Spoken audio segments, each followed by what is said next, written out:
ಮನೆಯಲ್ಲಿ ದಿನವೂ ಮಿರುಗೋ ಚೈತ್ರವೇ, ಬೆಳದಿಂಗಳ ಈ ಪ್ರೀತಿ ಕರಗಲು ಸಾಧ್ಯವೇ? ನಮ್ಮ ಮನೆಯಲ್ಲಿ ದಿನವೂ ಮಿರುಗೋ ಚೈತ್ರವೇ, ಬೆಳದಿಂಗಳ ಈ ಪ್ರೀತಿ ಕರಗಲು ಸಾಧ್ಯವೇ?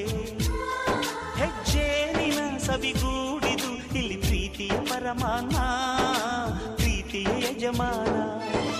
ನಮ್ಮ ಮನೆಯಲ್ಲಿ ದಿನವೂ ಮಿರುಗೋ